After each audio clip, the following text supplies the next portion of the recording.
Hello, Timberwolves fans. Once again, we are ready for another episode of Timberwolves Explosion. Today is Wednesday, January the 14th, 2009. This is again episode number 14 of Timberwolves Explosion. And we are happy to have you with us once again. Only 2 games have been played since the last show, but we're going to get into other topics besides just reviewing games. So that's the bit. Going to have some talkers, a little Randy Foye, a little Rodney Carney, and Kevin McHale. There's some positivity going on to this team right now, even though they lost last night to Miami. But this team looking pretty good. There are some signs of encouragement right now with this team.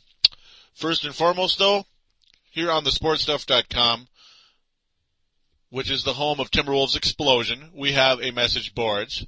On the upper right-hand corner, there's a button that says TSS Boards. Click on that. That is how you can sign up for the message boards. We really want you listeners out there to please sign up for the message boards here on thesportstuff.com to be a part of things, to not just watch sports, get involved.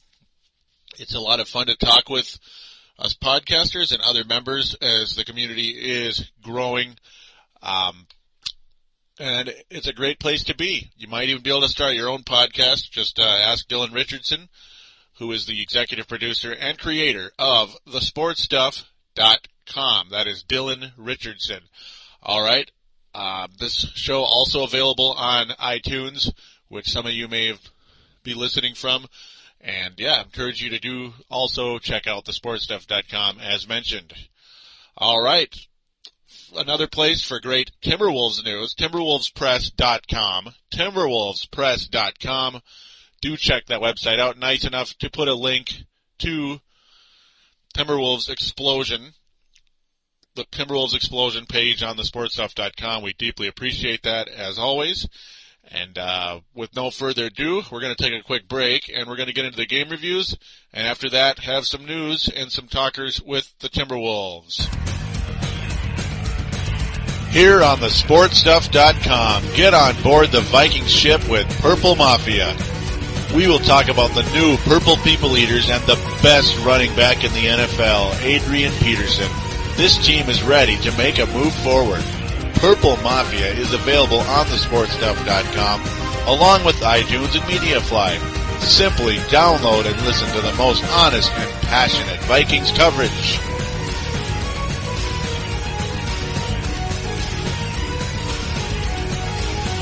And we are back here on Timberwolves Explosion. Again, episode number 14, a reminder for iPod users. And the bit you just heard, Purple Mafia, Minnesota Vikings podcast. The ratings are fantastic for that show right now, and I'm very excited about that. Going to continue to cover the NFL playoffs and monitor the Minnesota Vikings off-season. Do check it out. Timberwolves and Viking fans, check out Purple Mafia. Alrighty.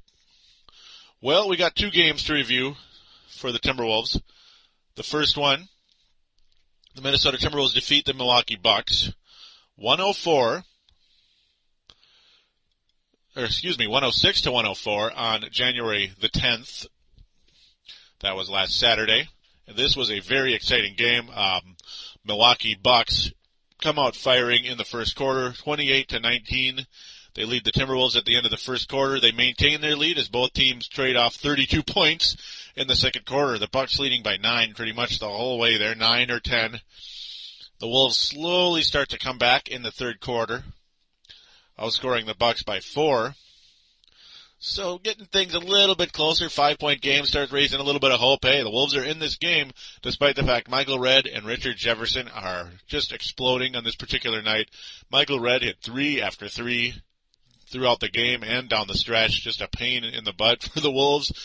Richard Jefferson made all 7 free throws, including 2 of which Kevin McHale felt were unwarranted, as Richard Jefferson wasn't even in the game when Kevin McHale, now this was at the end of the first quarter, Kevin McHale was ejected. 2 strange technical fouls called on Kevin McHale when he simply asked the referee a question. He just was like, can you explain to me why that was a travel, or whatever it was. I believe that this ref was Sean Corbin. Yes, Sean Corbin, and No explanation has been made at this particular time. And, it is a mystery. McHale simply just asked, why was that a travel? No profanity involved, no screaming, as Kevin McHale is a laid-back type of individual. And, alrighty then.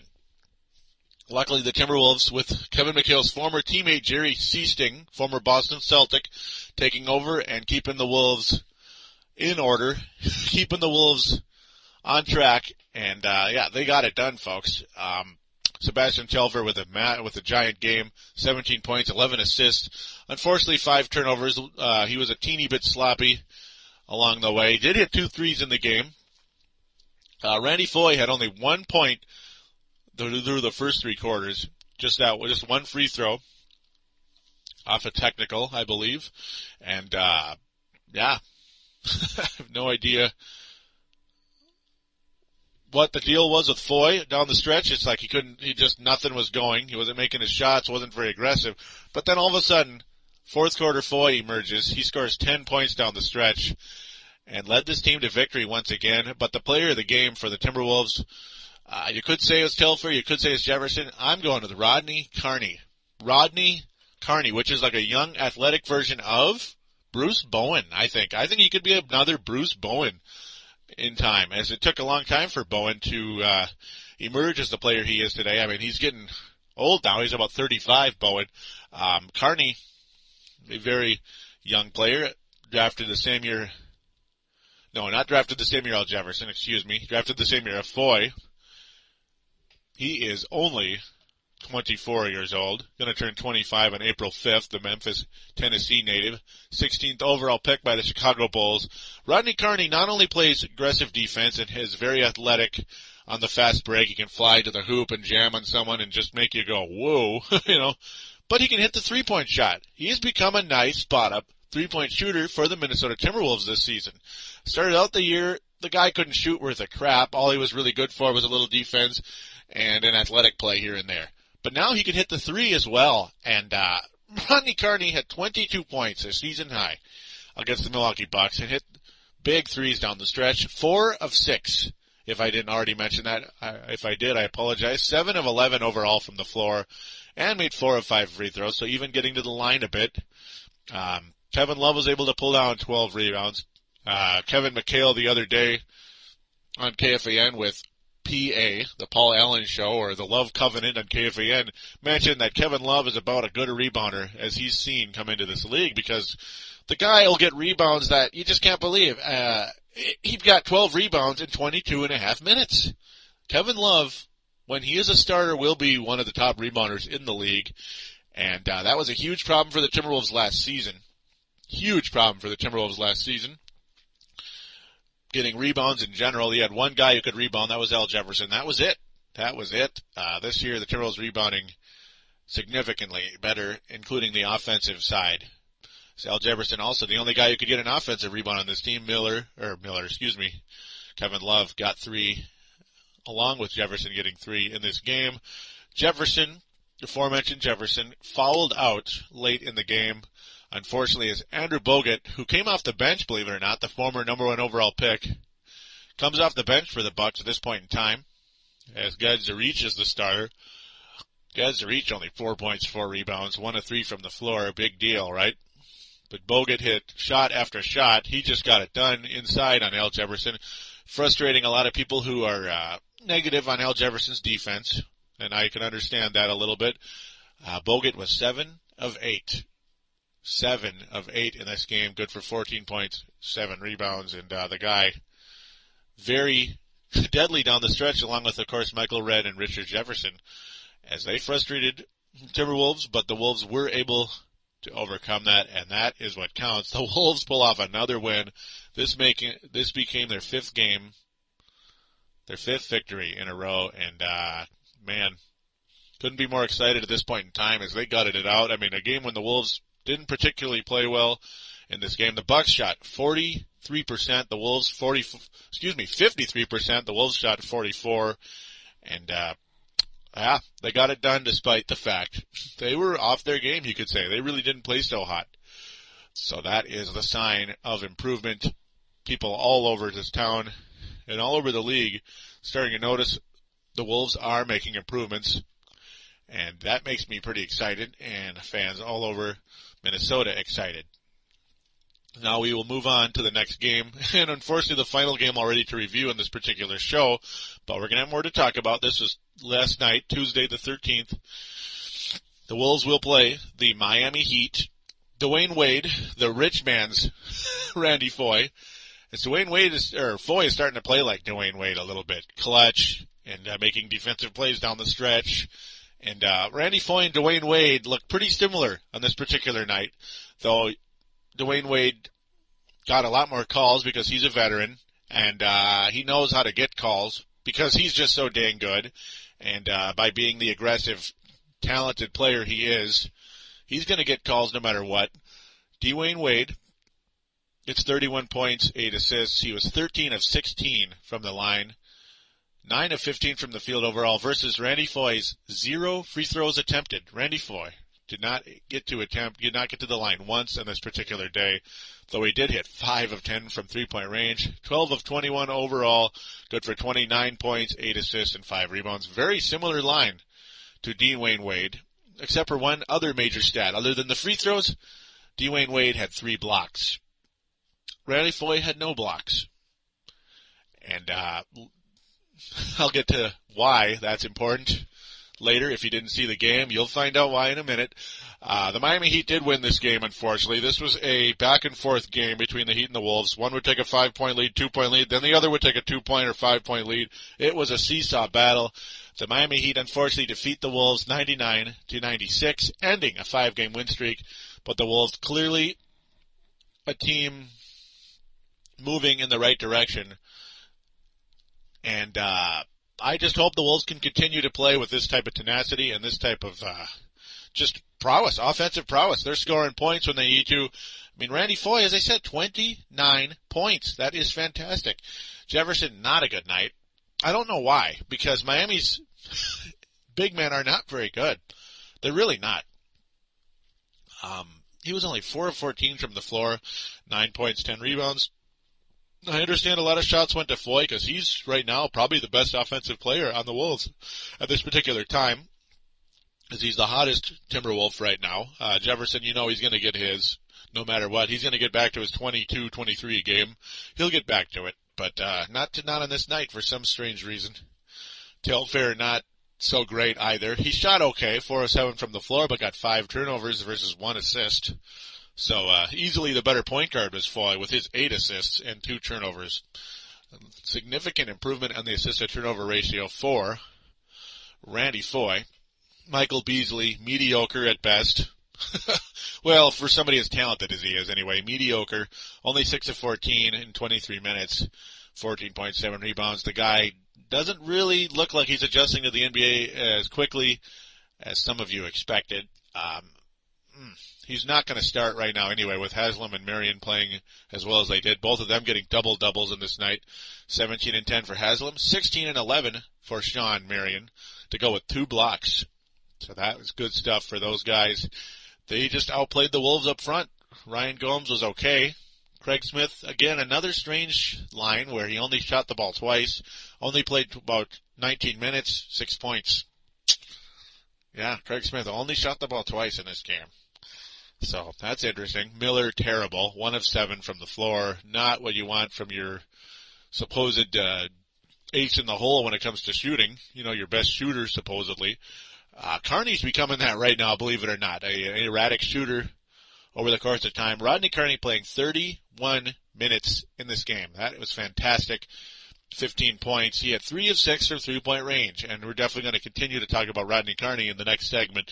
This guy seriously emerging, and it's unfortunate the Timberwolves did not exercise the player option on his rookie contract, and the Wolves are going to have to hope they can sign him.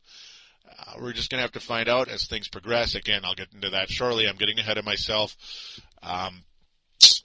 Again, as I said, this game just a seesaw battle all the way through. You knew it was going to come down to the final 2 minutes of the game. It was just one of those kind of nights where there's no way you're going to determine a winner until the very end. Who hit the big shots that mattered at the end, and who made the big defensive stops that matter at the end. The Miami Heat led, the Miami Heat led 97-96 with 22 seconds remaining. Timberwolves have the ball.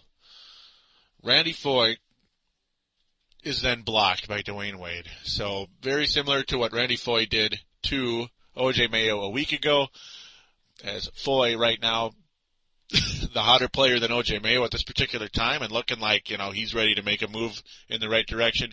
Dwayne Wade is an NBA champion, and he made big stops just like that against the Dallas Mavericks in the NBA Finals, as we all remember. And Dwayne Wade did the same thing to a red-hot Randy Foye on this particular night, stopping Foye. Foye luckily was able to get the offensive rebound, who then got the ball to Rodney Carney, who launched a three, could not connect, and that sealed the deal. So Miami got the rebound, was fouled, made their free throws, and that's all that mattered. Miami Heat 99-96, and oh man, the better, more experienced team got it done on this particular night. Unfortunately, Mario Chalmers, who was in the newspaper in this particular day because he was the second-round pick for the Timberwolves, there was a planned trade in the works before we even took Chalmers. They knew we were going to take him and worked out a deal. And that was because we thought we were going to keep O.J. Mayo. Yeah, Chalmers ended up going to Miami for some cash and some second-round draft picks, some undisclosed or undetermined second-round draft picks at this particular time. It was sad, yeah. In the newspaper, they talked about how 10 minutes later, the Memphis Grizzlies offered Mike Miller and along with Kevin Love, and then all of a sudden we were like, oh crap! We wish we could have kept Chalmers because we knew Yarich and stuff were out of here, so there'd be space for Chalmers. You wouldn't have 9 people riding on the bench with Yarich, Telfair, and all of them kind of all dogging down the bench, and Chalmers wouldn't get to play, or they wouldn't get to play, and their chemistry would be all messy. Yeah. Unfortunately, what's done is done, and we can't go back on it. The worst part, of course, we all know Mike Miller not working out right now. Kevin Love might work out in the long run. I think he has a good chance of being that, especially with his rebounding. But Mike Miller, 1 of 7. So that was another talker in this game. Randy Foye, though, starting to look like a poor man's Dwayne Wade, like a lot of people thought he could be coming out of college. It was really a very entertaining game, seeing Dwayne Wade and Randy Foye go head-to-head when it mattered most. Well, that is the end of the game reviews at this time, and after that, we're going to return and talk a little more about Rodney Carney, Rashad McCants, and some more Randy Foye. We'll be right back after this quick announcement. Here on thesportstuff.com, we're toughing up on Brave the Wild with Palladino. Join me, Palladino, as we brave the Minnesota Wild Hockey Club on our way to the playoffs. We're available on thesportstuff.com and iTunes. The boogeyman, Derek Bugard, says you'd better listen or he just might drop the gloves. Call up your courage and brave the Wild with your buddy, Palladino Joey.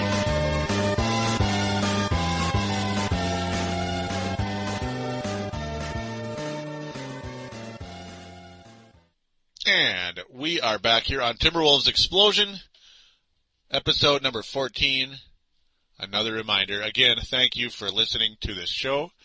And the bit you heard, Brave the Wild, Minnesota Wild Hockey podcast on thesportstuff.com and iTunes. And the ratings are growing on that show. And I appreciate some of you out there that might be listeners of both shows. Thank you very much. I appreciate it.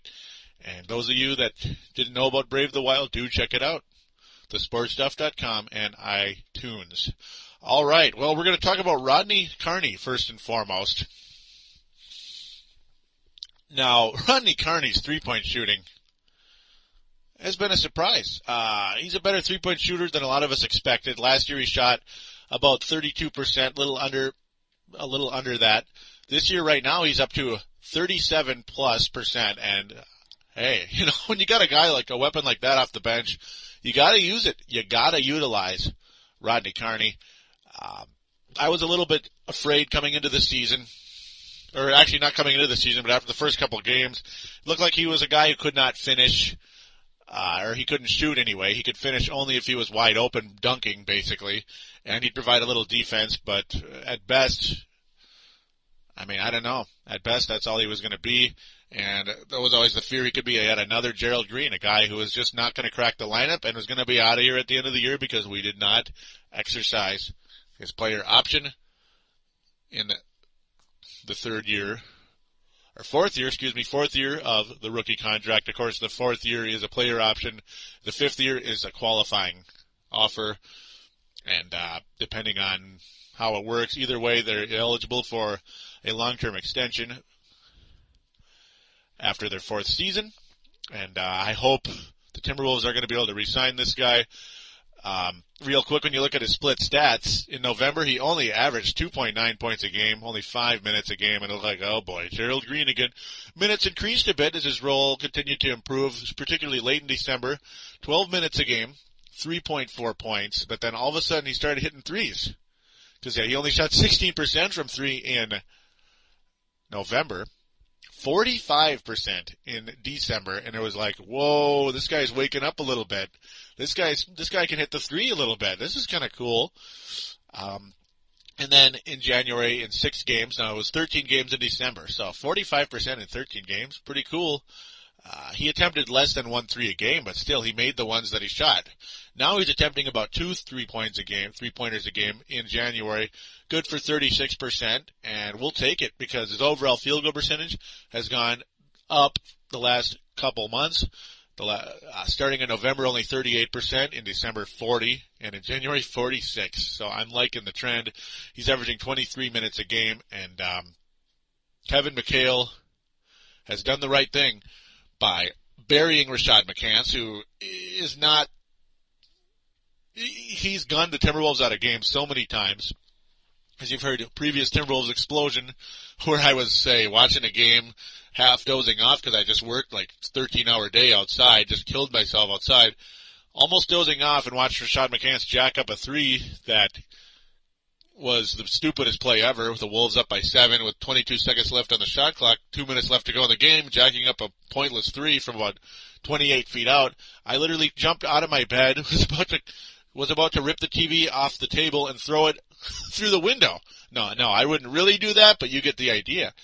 I'm not having to do that anymore. I'm not getting irritated watching this team anymore because Rashad McCants is really the main guy doing stupid things like that. The rest of these guys have a little common sense, and Rodney Carney is more of that spot-up shooter when it comes to the three-point shot, and he'll slash when he has the opportunity on the fast break, and my goodness, can he finish when he needs to.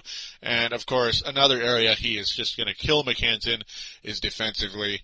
This guy can frustrate some of the better players in the league. You know, certain players are going to beat him because they're just that good, but he'll get under their skin at times with his great defense. And man, I love players like Rodney Carney. And man, they got to get this done. I believe, being that he's here, he does have bird rights, and the Wolves need to keep him. Now, it's not going to take over $5 million, I don't think, to keep him anyway. I don't think you're going to need to use the salary cap exception to keep him if it came to that. But one way or another, yeah, you got to keep Rodney Carney for a 3-year contract. I would try to do at hopefully a reasonable enough price, because I'm not really sure what his market value is going to be, as it doesn't make much sense half the time. You get Troy Hudson signed for $6 million, and other players signed, that are like 3 times better for like $2 million. Like Ryan Gomes, for like $2.5 billion. So think about it. Doesn't make much sense, does it? Now the other guy who also continues to surge, Randy Foye. Got to get back on this topic again. He has just improved as the year goes on. In November, he only averaged 12 points a game, and there were times this guy looked like he was going to be left for dead. And the only reason he averaged 12 points a game in November is because by the end of the month, he was starting to figure it out a little bit. What I thought one of the smartest things Randy Whitman did as coach was to take Randy Foye out of the starting lineup for a couple of games, as it woke him up. When Randy Foye before that was having like 7-point games and less, all of a sudden the guy woke up and he started scoring 15 points a game off the bench and as a starter. And pretty much ever since that day, he has been on pretty consistent uptrend. Now, he's had some crappy games, and we've seen him, where he'll score 11 points, he'll have an 8-point game, and if he especially did that in November and early December. But, folks, this has been a significant uptrend along the way with Randy Foye, knock on wood. As you can hear that, knock on wood. Let's hope it continues. Would have been a nice stock to buy, let's say if he was a stock, or say fantasy basketball, in early December, when his stock was still extremely low. Pretty much people avoided him like the plague. Man, I mean, I'm very impressed with Randy Foye at this point in time. He only averaged about 1.5 free throw attempts a game in November. Look at this, December, 5 free throw attempts a game. That is going to change your game. And he averaged 16.6 points a game in December. Fantastic. Field goal percentage only about 1% higher. 3-point percentage up about 6%, went from 24 to 30. Not bad at all.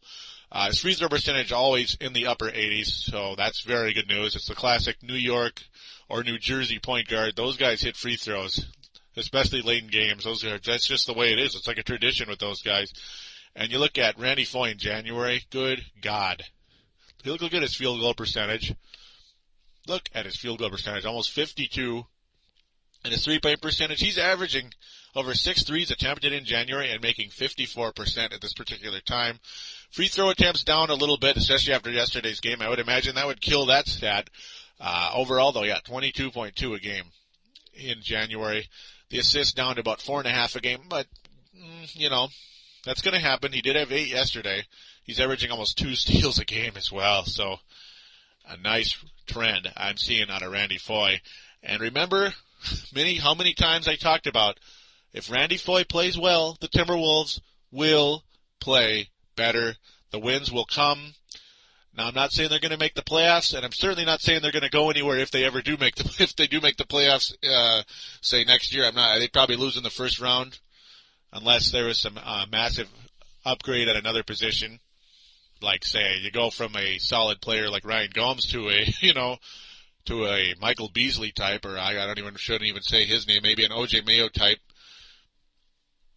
Somebody like that, you get the idea. Josh Howard, which could happen via the draft or free agency. Josh Howard type, not necessarily using his name saying he's coming here. But you get the idea. Building blocks make teams better. And Foye, clearly the X factor and clearly taking pressure off Al Jefferson and others. And the Wolves are winning. It's as simple as that.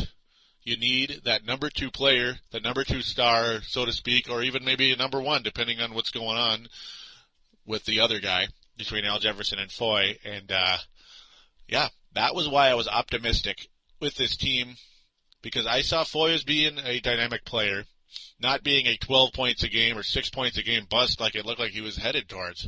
So, I'm very encouraged. And, of course, Kevin McHale clearly has to do with it, because it's no coincidence that when Randy Whitman took over, Randy Foye went from a clutch player to more of a bust type of guy, inconsistent, up and down. And now he's become that confident, go-get-him type of player, like he was again last night. Just couldn't get past Dwayne Wade at the end there.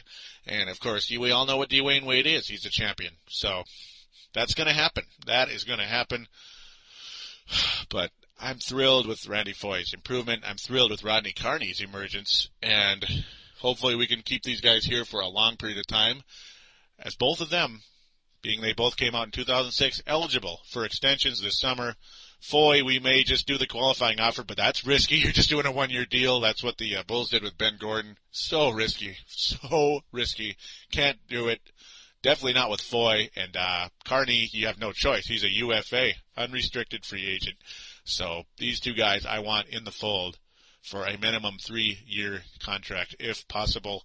And we're going to see what happens with that. A lot of people, it's funny though, one quick thing, as I also mentioned McHale as part of the reason for this resurgence, and he is, folks. Isn't it funny how just a few months ago he was, like everybody was saying, fire McHale, and I was one of them, of course, because what a horrible vice president of basketball operations he is and was, thank God on the was part.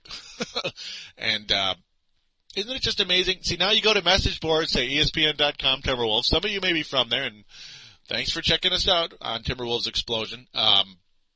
Now they're saying, I want to see McHale inked to a 3 to 5 year extension. Isn't that crazy? It's just amazing what happens when you go from the wrong role to the right role.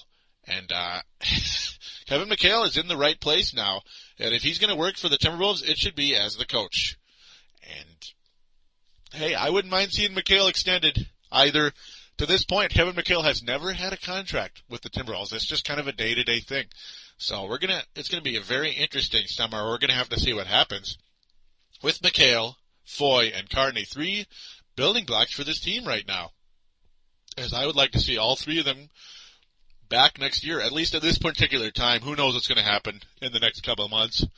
But right now, hey, this is pretty cool stuff, and I'm sure other people out there are enjoying it as well. Well, I'm going to call it a show because, unfortunately, I wanted to check out the message boards and to read your responses when I said, what's your assessment of McHale as coach, or the success rate with McHale and the Timberwolves? Well, not McHale as coach, it was the Timberwolves' success. What do you think of it? Well, the server's down right now, and it's been down for a while. I understand the guys are busy. They can't get to it all the time. So I'm going to save it for next show. Brian Cush, host of Running with the Bulls, had some pretty cool words on there, and I'm going to save them for the next show. So obviously no new poll today. I'll just use it next show. I appreciate your patience on that. But that's going to be our show today. Thanks again for listening. We'll be back in a week. Until then, take care and go Wolves.